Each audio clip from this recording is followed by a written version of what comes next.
Chapter 2. The Loan.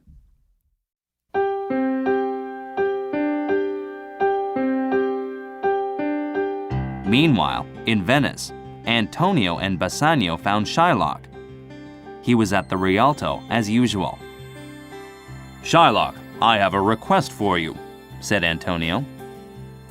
"I'd like you to loan 3,000 ducats to my best friend Bassanio. I will sign the contract. I'll happily pay you back in a few days. I'll have plenty of money when my ships arrive." "I have an idea," said Bassanio.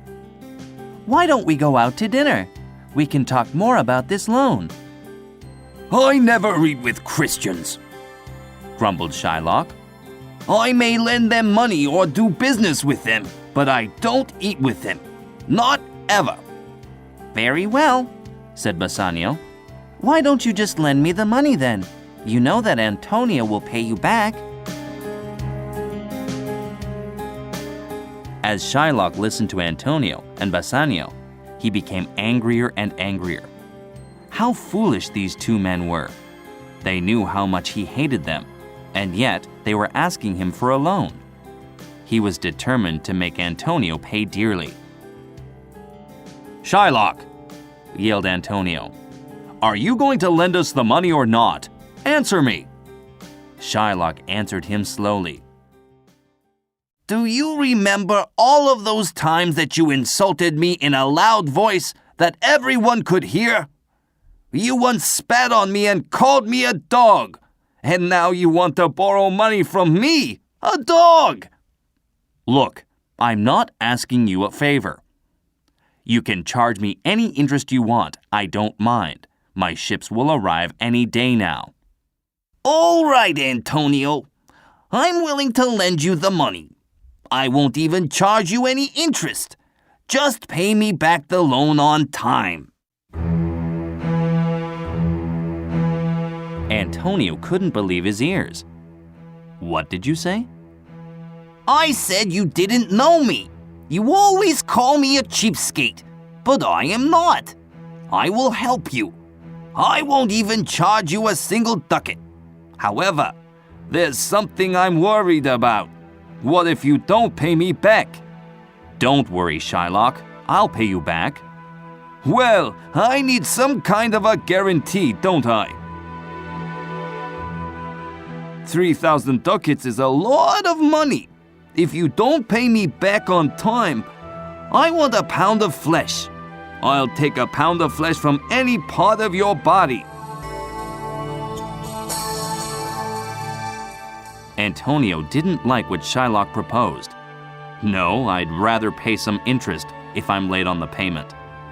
"I'm afraid that's no good," said Shylock as he laughed. "Do you think I'd take money from a fellow moneylender? Besides, this contract is only a joke. Do you think that any lawyer or judge would believe me? Would they really believe that I want a pound of your flesh? You don't have to worry about anything. It's my way of saying the bad feelings of the past between us are finished." Antonio pulled Bassanio aside and spoke to him secretly. "I don't want to do business with this man. He's evil, and I know that he'd take the pound of flesh from me if he could. Let's see if somebody else will lend us the money." But Bassanio had other ideas. "Who else in Venice can lend me this much money? Besides, this man is crazy. Don't worry about the guarantee. Nobody would make you pay a pound of flesh. Everyone will think he's nuts." So Antonio agreed to the conditions of the loan. The three men went to a lawyer and signed an agreement. A strange smile came over Shylock's face. In fact, Shylock wanted to take a pound of flesh from Antonio. He'd hated Antonio for so long, and he lost a lot of money because of this generous moneylender.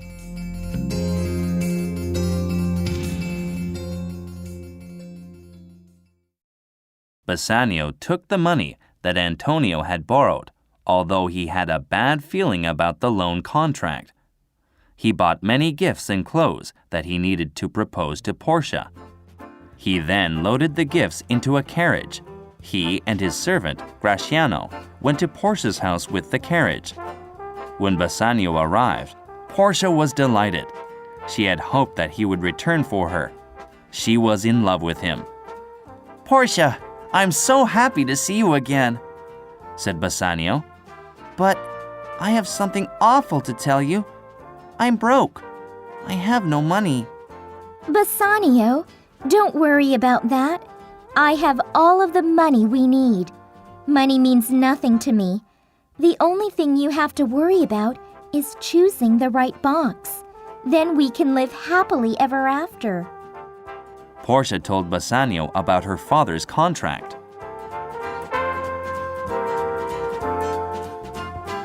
All right, I'll go choose the box now. Portia started to worry. What if he chose the wrong box? Don't choose today. I have a bad feeling. I want you to wait. Wait? But the sooner I choose, the sooner I can marry you. I can't wait any longer. Then let me hire a musician.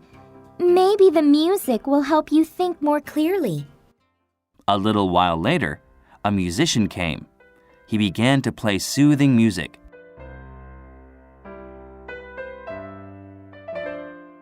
Bassanio slowly walked over to the golden chest. He looked at it carefully.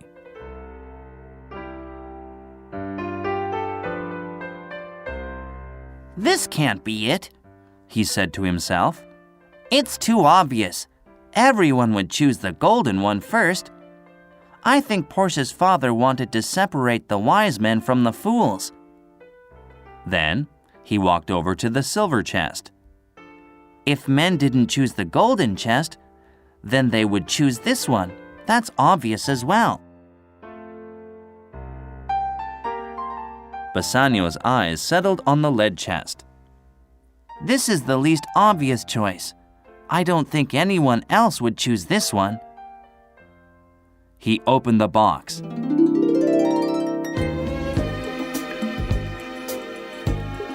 He gasped. He couldn't believe his eyes. In the box was a small picture of Portia. Bassanio could now marry her. He was so happy that he couldn't even speak.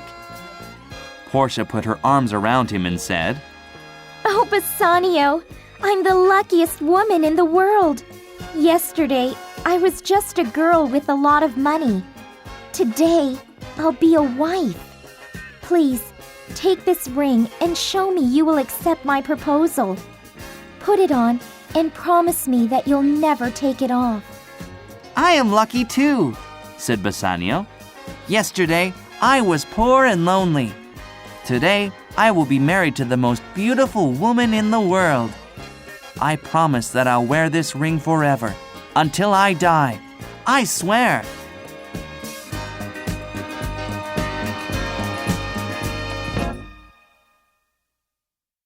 It was a very happy moment. Graciano felt that it was a good time to ask Bassanio something. Since you're getting married, I'd like to get married too. Well, that's wonderful, said Bassanio. But who are you going to marry? I want to marry Nerissa.